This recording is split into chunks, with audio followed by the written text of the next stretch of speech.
एक समय की बात है। नगर में रहने वाला कबीर नाम का एक लड़का अपनी जिंदगी से बहुत निराश था। उसकी निराशा का कारण यह था कि वह अब तक कुछ भी नहीं कर रहा था। उसके माँ बाप उसे ताने मारते कि तेरे सारे मित्र कुछ ना कुछ कर रहे हैं, लेकिन तू अभी भी घर में ही बैठा हुआ है। मित्रों के बीच भी अक्सर उसका मजाक ही बनता। वह कहीं जाता तो लोग उससे पूछते कि क्या कर रहे हो। उसे यह बताने में बड़ी शर्म आती कि अभी वह कुछ भी नहीं कर रहा। धीरे धीरे उसने रिश्तेदारों के यहां जाना और लोगों से मिलना जुलना कम कर दिया। वह ज्यादातर समय अपने घर में ही बैठा रहता। वो अकेले में रोता, भगवान को कोसता और अपनी किस्मत को दोष देता। अब उसे अपनी जिंदगी बोझ लगने लगी थी। कभी कभी वह सोचता कि जब वे कुछ करने के लायक ही नहीं है तो फिर उसके जिंदा रहने का भी क्या फायदा। उसे तो मर जाना चाहिए। एक दिन वे अपने नगर की एक सड़क से गुजर रहा था। तभी उसने देखा कि एक गुरु दुख के ऊपर प्रवचन दे रहे हैं। वह भी वही भीड़ में पीछे बैठ गया और गुरु के प्रवचन सुनने लगा। गुरु बोल रहे थे कि दुख एक गुरु की भांति होता है जो हमें जीवन की सच्चाई दिखाता है और हमें सही से जीवन जीने का तरीका सिखाता है। आप चाहें तो अपने दुख रूपी गुरु से जीवन जीना भी सीख सकते हैं और चाहे तो उस दुख में डूबकर बैठकर रो भी सकते हैं। कबीर भी गुरु की ये सारी बातें ध्यान से सुन रहा था, लेकिन उसे गुरु की ये बातें सही नहीं लगी। उसने खड़े होकर कहा, दुख कुछ भी सिखा कर नहीं जाता, सिर्फ पीड़ा देकर जाता है। दुख की पीड़ा अनंत होती है। ऐसा लगता है इसके बाद कुछ भी नहीं होने वाला, कुछ भी नहीं मिलने वाला। मृत्यु भी उसके सामने छोटी लगने लगती है।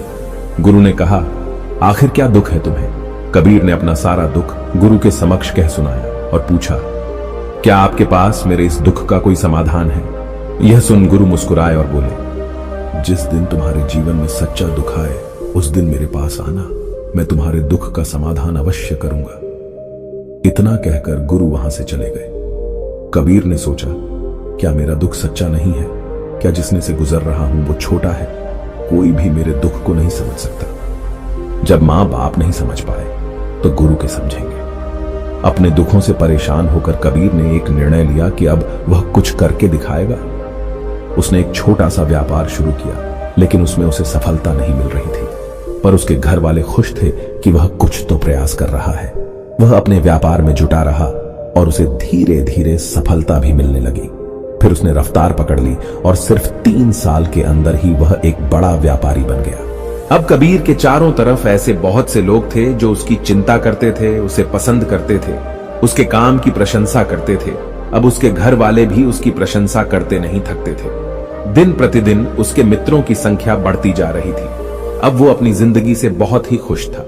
उसके कुछ मित्रों ने उसे सलाह दी कि जब तुम बड़े व्यापारी बनकर इतने खुश हो तो सोचो कि अगर तुम इस नगर के, इस राज्य के सबसे बड़े व्यापारी बन जाओ तो तुम्हारे पास कितना सुख होगा, कितने लोग तुमसे जुड़ना चाहेंगे, तुम्हारा कितना यश फैलेगा। स्वयं राजा भी तुमसे मित्रता करना चाहेंगे और जरूरत पड़ने पर तुमसे ही धन उधार लेंगे।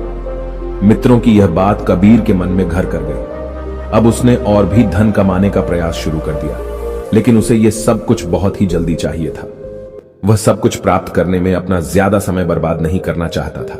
इसीलिए उसने ऐसे भी कार्य करने शुरू कर दिए जो उचित नहीं थे। उसने बड़ी मात्रा में अपने मित्रों से धन उधार लेना शुरू कर दिया। ज्यादा मुनाफा कमाने के लालच में अपने सामान में मिलावट करने लगा। उसने दूसरे व्यापारियों के खिलाफ षड्यंत्र भी रचे, उन्हें डराया धमकाया। जैसा जैसा उसके मित्र उससे कहते गए वही करता गया। वह इन तरीकों से ज्यादा धन तो कमा रहा था, लेकिन अब उसके जीवन में सुकून नहीं रह गया था। उसके मन की शांति गायब हो गई थी। उसे रातों में नींद नहीं आती थी। सुख साधन की सारी वस्तुएं होने के बाद भी उसे किसी में सुख नहीं मिल रहा था। एक दिन कबीर अपनी बग्गी में सवार होकर कहीं जा रहा था। तभी रास्ते में उसे गुरु का आश्रम दिखा। वह रुक गया। वह गुरु के पास जाकर बोला, गुरुदेव, आपने कहा था कि जब तुम्हारे जीवन में सच्चा दुख आए तब मेरे पास आना। अब मैं बहुत दुखी हूं। मेरे रातों की नींद गायब हो गई है। मुझे कहीं सुकून नहीं मिल रहा। इस तरीके से कबीर ने अपनी सारी समस्या गुरु के सामने कह सुनाई। गुरु ने कहा, जब तुम मुझसे पहली बार मिले थे तब भी तुम किसी दुख में थे। तुमने उस दुख से क्या सीखा? कबीर नहीं कहा, मैंने सीखा कि सिर्फ सोचने और चिंता करने से कुछ नहीं होता। अपनी सोच को सच करने के लिए कर्म करना पड़ता है और सिर्फ कर्म करने से भी कुछ नहीं होता। अपने कर्म को अंतिम पड़ाव तक ले जाना भी आवश्यक होता है। चाहे रास्ते में कितनी मुश्किलें आईं, मन कितना ही निराश हो, कितना ही लगे कि अब आगे कुछ भी नहीं होने वाला, तब भी यह मानकर चलो कि मैं जो भी कर रहा हूं उसमें सफल अवश्य होगा। लोग सिर्फ सफल व्यक्ति को ही सम्मान देते हैं, फिर चाहे कोई कितना ही अच्छा क्यों ना हो, वह लोगों की नजरों में होता है। यह सब सुन गुरु मुस्कुराए और बोले, यह असली दुख नहीं है। जब तुम्हारे जीवन में असली दुख आए तब मेरे पास आना, मैं उसका समाधान अवश्य करूंगा। कबीर नहीं जाते समय गुरु को सोने के सिक्कों से भरा घड़ा भेंट किया। खड़ा देखकर गुरु ने कहा, यह मेरे किसी काम का नहीं, इसे उस पेड़ के नीचे गड्ढा खोदकर दफना दो। कबीर ने गुरु के कहे अनुसार घड़े को पेड़ के नीचे दफना दिया और वहां से चला गया। कुछ दिनों तक तो व्यापार अच्छी तरक्की कर रहा था, लेकिन गलत व्यापार की वजह से ही धीरे धीरे उसे व्यापार में घाटा होने लगा। उसकी सारी धन संपदा धीरे धीरे खत्म होने लगी और एक दिन ऐसा आया जब उसके पास कुछ भी नहीं बचा और वह कर्जे से लग चुका था। लेकिन वह निश्चित था, क्योंकि उसने सारा कर्ज अपने मित्रों से ही लिया था। मैं सोचता था कि उसके मित्र बुरे समय में उसका साथ देंगे, लेकिन ऐसा कुछ भी नहीं हुआ। बुरा समय आते ही मित्रों ने ही सबसे पहले अपना उधार मांगना शुरू किया और उधार वापस न करने पर जान से मारने की धमकी भी दी। उसके शुभ चिंतक, उसे चाहने वाले सब उससे दूर हो गए। उसके वो मित्र जो उसके साथ मौज मस्ती किया करते थे, अब उससे दूर भागने लगे।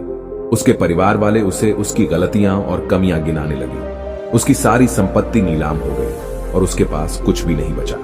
उसने अपने पिता से सहायता मांगी तो पिता ने कहा, मेरे पास ये थोड़ी सी ही संपत्ति है, अगर मैं यह भी तुम्हें दे दूंगा तो तुम्हारी मां को कहां रखूंगा? इस संपत्ति हमारा आखिरी सहारा है। कबीर के भीतर बहुत गहरा दुख था। उसके आसपास ऐसा कोई भी नहीं था जो उसके दुख को समझ सके, उसे संभाल सके। लोगों से मिले इस धोखे और विश्वासघात की वजह से वह अंदर तक टूट गया। उसे लगने लगा, अब जीने का क्या मतलब? अब तो मृत्यु हुई एकमात्र सहारा है, वो है आत्महत्या करने।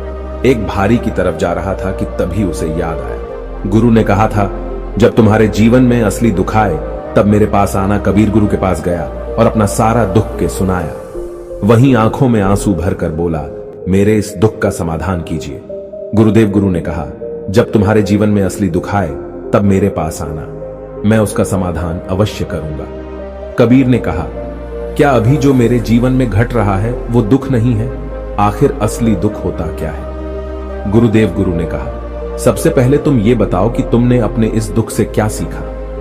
कबीर ने ही कहा, मैंने सीखा कि जो लोग हमारी सफलता, हमारी तरक्की की वजह से हमारे जीवन में आए हैं, वो हमें धोखा अवश्य देंगे, क्योंकि वह बुरे समय में हमारे साथ खड़े नहीं होंगे।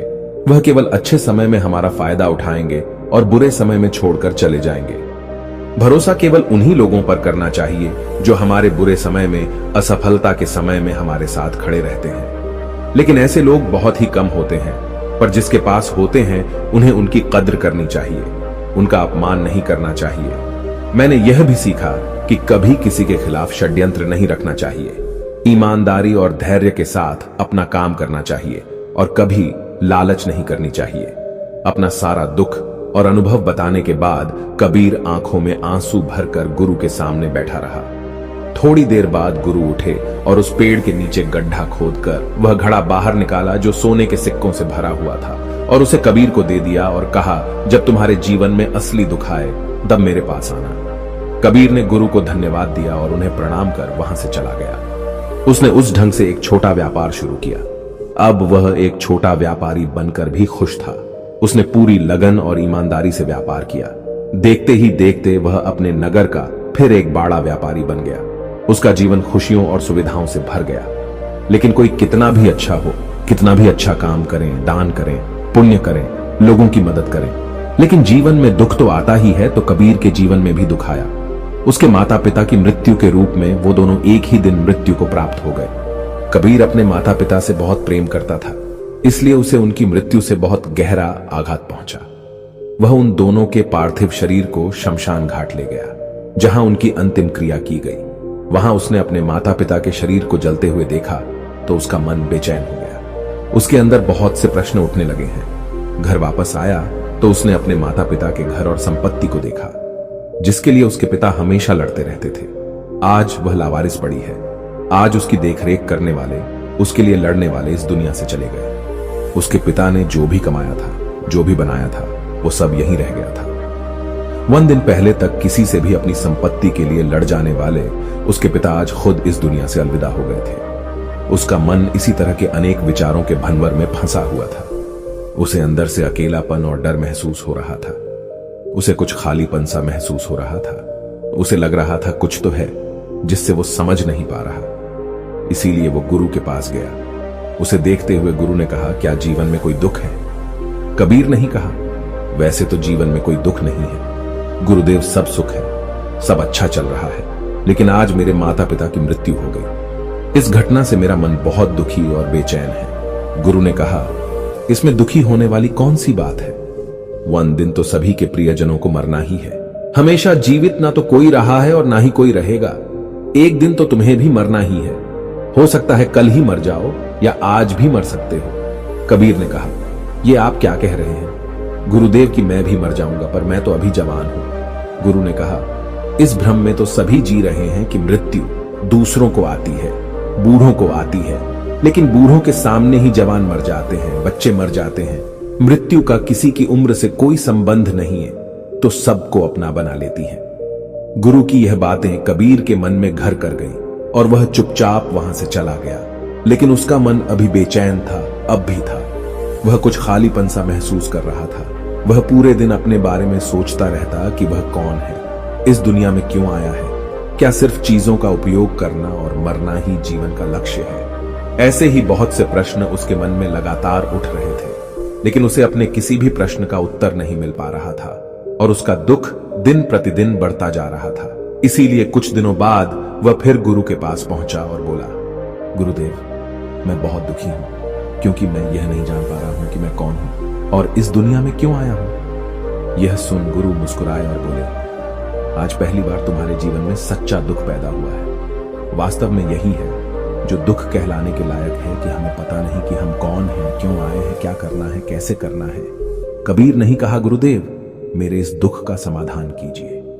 गुरु ने कहा, हम सभी इंसान जीवन भर का इकट्ठा करते रहते हैं। कबीर नहीं कहा, हम सभी इंसान जीवन भर धन, संपत्ति, मान, सम्मान, परिवार, मित्र, शत्रु, पद, प्रतिष्ठा इत्यादि इकट्ठा करते रहते हैं। गुरु ने कहा, क्या इन इकट्ठा की हुई सभी चीजों में से एक भी चीज को अपने साथ ले जा सकते हैं? कबीर ने कहा, नहीं गुरुदेव, इनमें से कुछ भी साथ नहीं जाता। मेरे माता पिता के साथ भी कुछ नहीं गया, सब तो यहीं छूट गया, हर परिवार, संपत्ति, सब कुछ।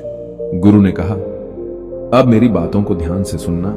इस दुनिया में हमें जो इकट्ठा करना चाहिए वो तो हम कभी इकट्ठा करते ही नहीं। चीजें हमारे सामने ही होती हैं, लेकिन हम उन्हें देखने का प्रयास ही नहीं करते। इस दुनिया में हमें जिस चीज को इकट्ठा करना है वो हम खुद हैं। हमें खुद को इकट्ठा करना है ताकि जब मृत्यु हो तो हम एक हो सके और स्वयं को पहचान सके। हम भीतर से बंटे हुए हैं। हम बंटे हुए हैं प्रेम में, नफरत में, क्रोध में, जलन में, क्रूरता में, धन में, संपत्ति में, पद में, प्रतिष्ठा में, मान में, पहचान में, धर्म में, जाति में, ऐसे ही सैकड़ों हजारों चीजों और वास्तव में हम बंटे हुए हैं। हम टुकड़ों में जीवन जी रहे हैं। इस बंटवारे की वजह से हमारी चेतना कभी एक नहीं हो पाती। हमारी चेतना शक्ति बिखर गई है। इसीलिए हमारे पास इतना भी समय नहीं है, इतनी भी ऊर्जा नहीं है कि हम मुड़कर एक बार अपने भीतर देख सकें।